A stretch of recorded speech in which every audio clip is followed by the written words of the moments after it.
శాసన మండలి విపక్ష నేత బొత్స సత్యనారాయణ ప్రభుత్వ విధానాలపై తీవ్ర విమర్శలు చేశారు. వేల కిలోమీటర్ల సీపోర్టును దేశం వినియోగించుకోవాలన్న ఉద్దేశంతో తమ హయాంలో పోర్టులు నిర్మించామన్నారు. కానీ నేడు దివాలా తీస్తున్న కంపెనీలకు వేల ఎకరాల భూములను 99 పైసలకు 99 సంవత్సరాల లీజుకిస్తున్నారని విమర్శించారు. ఈ విధానం ఎవరి ప్రయోజనాల కోసమన్న దానిపై ప్రజలు ఆలోచించాలంటున్నారు. పేదవాడికి ఉపాధి హామీ పనిదినాలు లేకుండా చేశారని ఆరోపించారు. గ్రామీణ పేదలకు ఉపాధి కల్పించాల్సిన ప్రభుత్వమే చేతులెత్తేసిందన్నారు.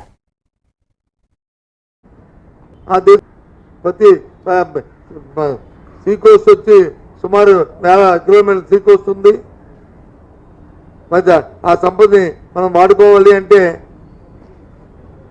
సీపీఎస్ పోర్టులు వస్తేనే వాటిని ఆ సంపద సృష్టి అవుద్దని పోర్టులన్నీ కట్టాం. ఆ దేశంలో దివాలా తీసేస్తున్న కంపెనీకి వచ్చి పనికిమాల కంపెనీ తీసుకొచ్చి ఇన్ని 100 కోట్ల రూపాయలు ఫ్రీగా ఇవ్వడం ఏంటండి, 99 సార్లు లీజ్ ఏంటండి అడుగు, అప్పుడు తెలుస్తుంది.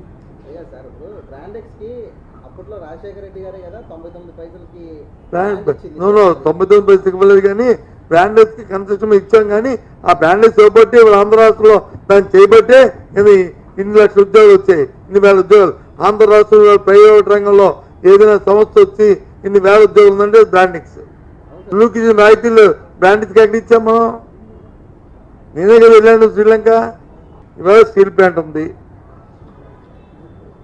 స్టీల్ ప్లాంట్ కాపాడుకునే బాధ్యత ఉందా లేదా? వెంటనే ఇమీడియట్ నేను ఇప్పటికి ఇప్పించి ఏర్పాటు చేసామండి. ఇప్పుడు ఎందుకు గెలుస్తున్నారు? మరి తెచ్చిన 2,20,000 కోట్లు ఏమయ్యేది?